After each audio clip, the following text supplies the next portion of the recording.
Alhamdulillahi Rabbil Alamin Alladzi khalaqas samawati wal ard Lahul mulku wa lahul hamdu wa huwa ala kulli syai'in qadir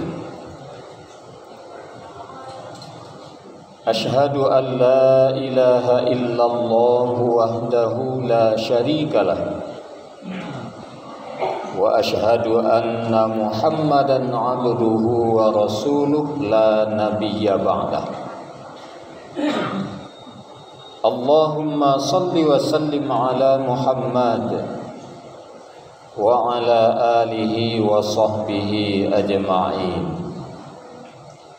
Amma ba'du fa ya ibadallah, usikum wa iyaya bitaqwallah, faqad fazal muttaqun.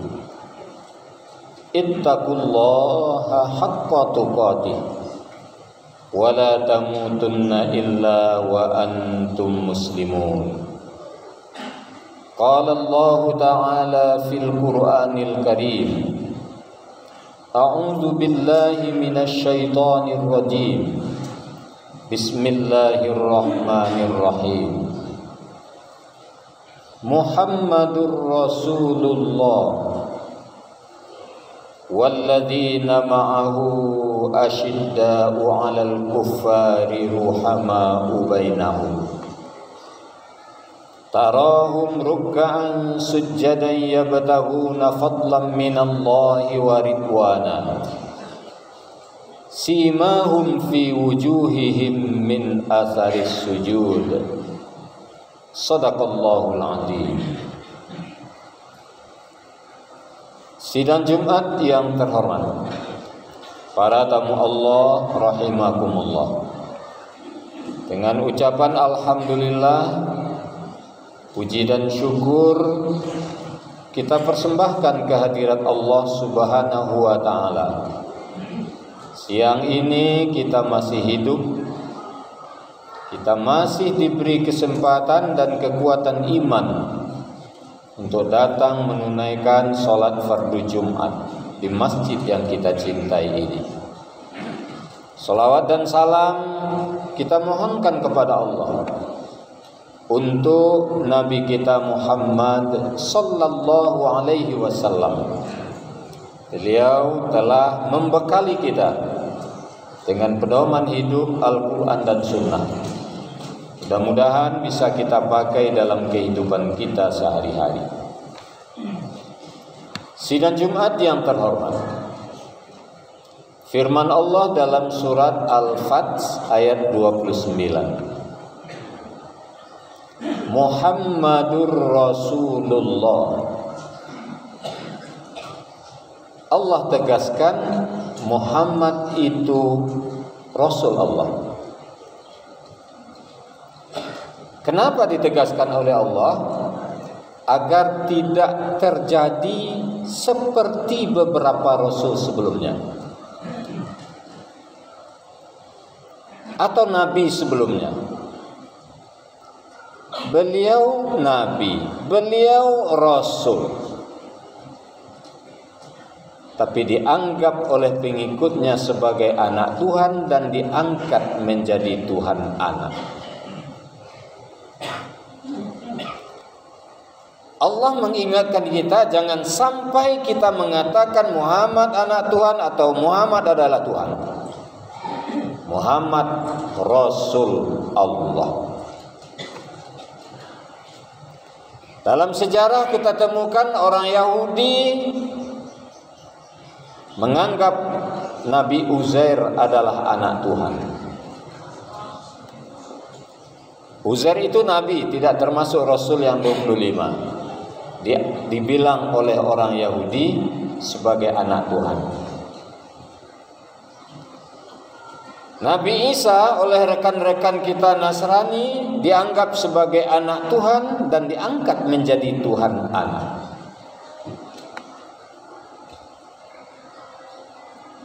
Walaupun saat disampaikan kepada Nabi Isa, Isa menolak. Wahai Isa, karena engkau anak Tuhan, kami angkat engkau jadi Tuhan anak. Apa jawab Isa? Saya bukan anak Tuhan. Isa bin Maryam, Isa anak Maryam. Ya Maryam ibumu, Allah bapakmu. Saya tidak punya bapak. Saya hanya ditiupkan roh oleh Allah melalui malaikat Jibril ke dalam rahim ibu saya. Ibu saya mengandung saya, kemudian saya lahir. Dan saya bukan Tuhan anak. Ini Rasulullah. Saya hanya Rasul Allah. Saya bukan Tuhan.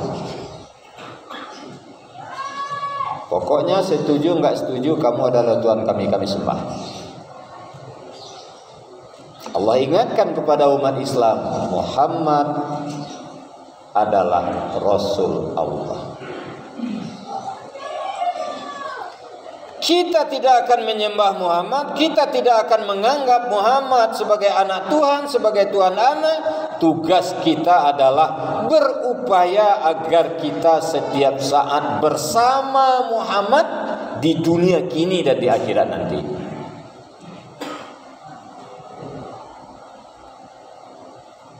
Di dunia kita bersama ajaran Muhammad, di akhirat di surga bersama Muhammad.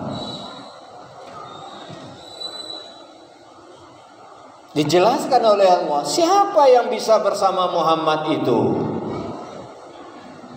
Pertama, asyidda'u 'alal kuffar.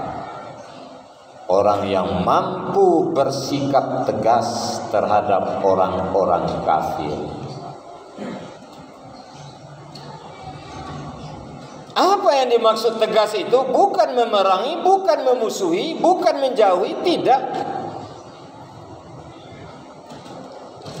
Silahkan bergaul, asalkan tidak urusan akidah dan ibadah. Kita bergaul, kita bersilaturahmi, tidak ada masalah.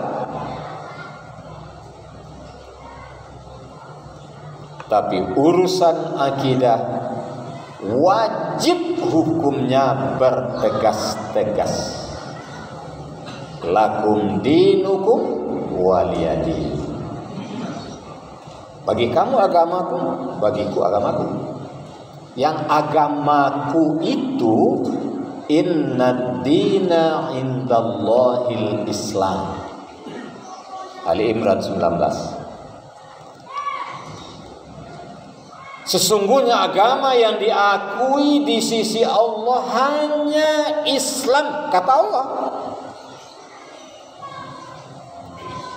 Bukan saat Muhammad diutus saja, semenjak Nabi Adam sampai kiamat agama umat ini diakui oleh Allah hanya satu, Islam.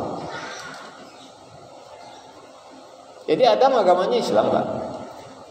Adam, Nuh, Idris, Ibrahim, Islam. Ibrahim itu dalam berdakwah tidak terhitung kalinya beliau menyampaikan kepada umat beliau, wala tamutunna illa wa antum muslimun. Jangan sekali-kali kamu mati melainkan dalam keadaan beragama Islam. Itu dakwah Nabi Ibrahim.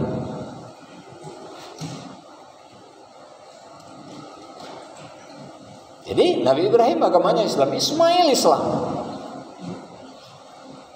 Ishak, Yakub Islam. Yakub menjelang meninggal dunia dia kumpulkan semua anak.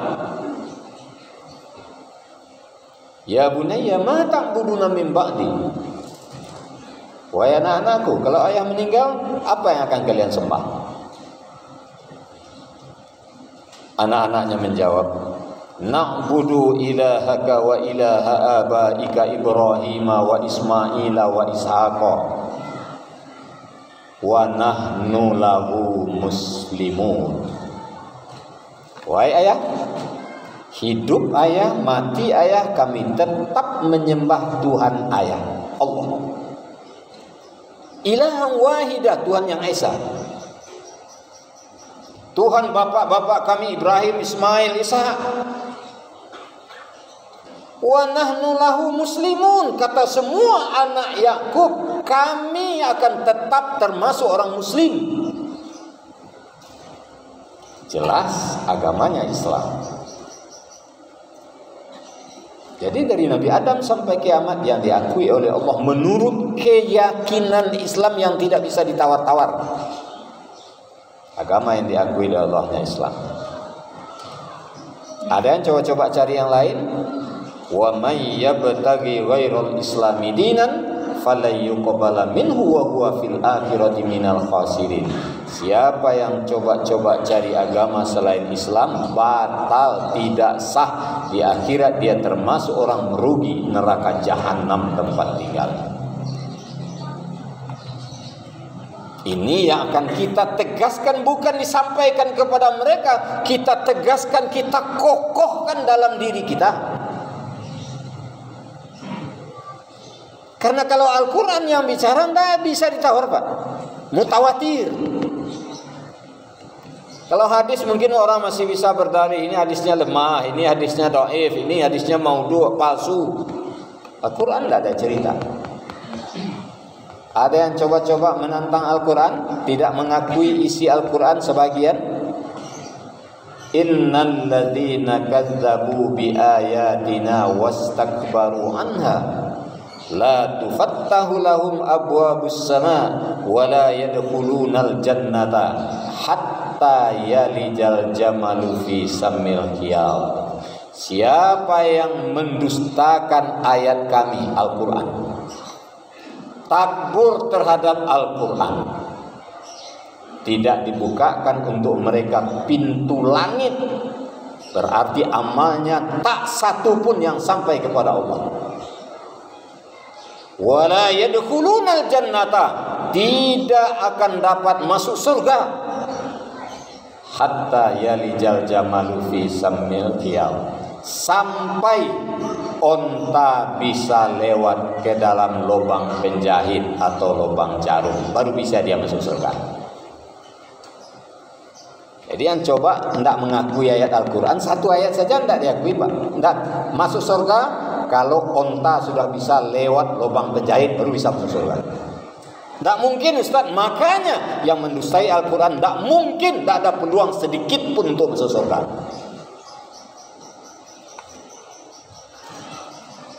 Ini yang diharapkan. Ketegasan dalam diri kita, kita tanamkan, kita kokohkan pada diri anak cucu kita. Kemudian yang kedua, yang akan bersama Muhammad, ruhama ubainahu,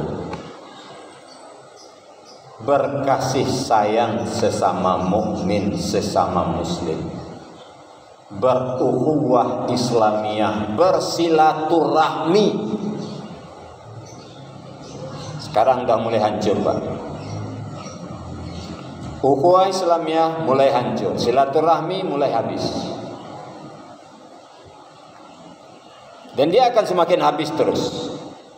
Di kota-kota besar, di perumahan-perumahan elit, orang tetangga sebelah menyebelah rumah tidak lagi kenal-mengenal. Sama-sama berangkat subuh, nanti pulang malam. Tidak tahu menau.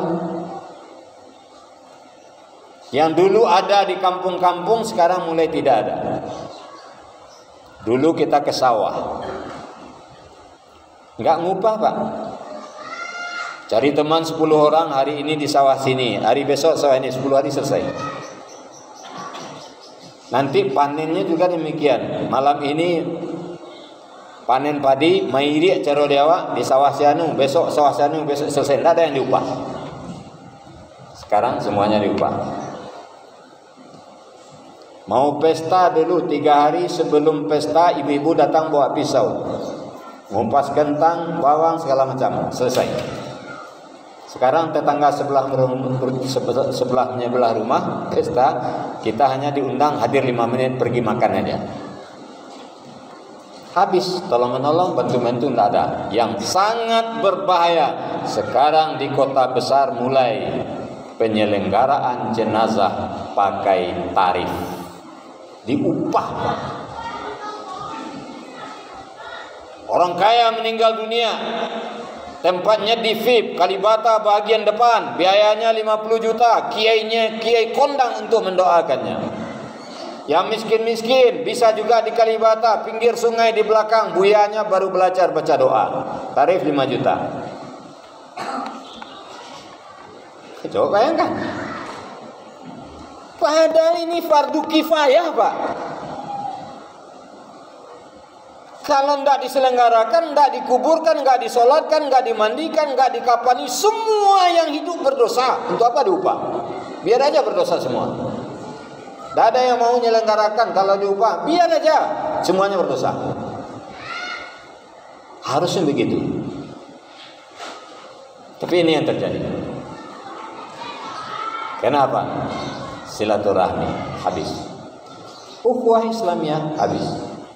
Orang sekarang bertetangga sebelah menyebelah rumah, berbulan-bulan, bertahun-tahun tidak tegur sapa itu biasa.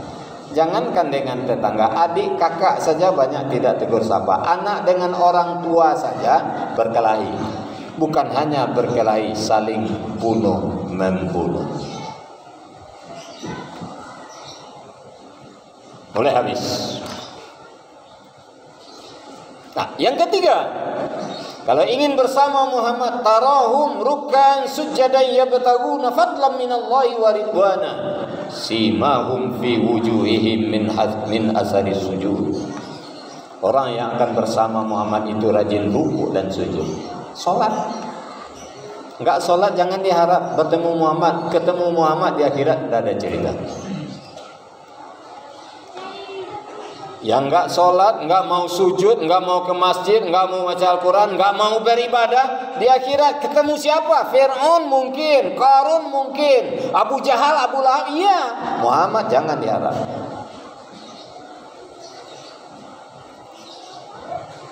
Apalagi sholat.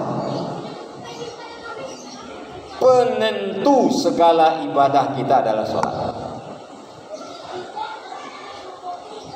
Kalau ditanya nanti di akhirat, yang pertama sekali ditanya sholat. Pak, sholat? Iya. Periksa, terima sholatnya, diterima semua amal. Semua amal diterima. Bukan ibadah khassah saja. Sholat, zakat, puasa, haji. Ibadah ammah juga demikian. Apa itu ibadah ammah? Berbuat baik yang dimulai dengan nama Allah, semuanya jadi amal, diberi pahala. Tapi coba bayangkan kalau ditanya nanti, sholat Pak? Tidak. Atau sholat tidak diterima. Mulai dari yang sekecil-kecilnya sampai kepada yang sebesar-besarnya, ibadah tidak diterima oleh Allah. Bangun masjid 10 buah sendiri, sholat enggak, sebesar kuku ini tidak akan diberi pahala oleh Allah. Jadi makanya saya sering mengatakan, kalau kita sholat dengan baik 5 waktu sehari semalam, 60% surga itu udah di tangan, Pak. Kenapa? Sholat kita diterima, betapa banyak amal kita setiap hari yang akan diterima. Kita ke sawah, ke ladang, baca bismillah berpahala. Ke kantor baca bismillah berpahala. Ke pasar baca bismillah berpahala. Kemana aja kita, apa kerja kita sehari-hari, awali dengan bismillah, semuanya pahala. Berapa pahala kita? Syaratnya sholat. Makanya dikatakan as-salatu imaduddin, faman aqamaha faqad aqamaddin, wa man tarakaha faqad hadamaddin. Salat yang agama. Yang mendirikan salat berarti mendirikan agama, yang meninggalkan salat berarti meruntuh agama. Inilah 3 hal dikemukakan oleh Allah. Kalau kita ingin bersama Muhammad nanti di akhirat. Di dunia kita bersama ajarannya, di akhirat kita bersamanya di surga nanti. Kokohkan iman, tegaskan dalam diri kita bahwa Islam, keyakinan kita, agama kita tidak bisa ditawar-tawar.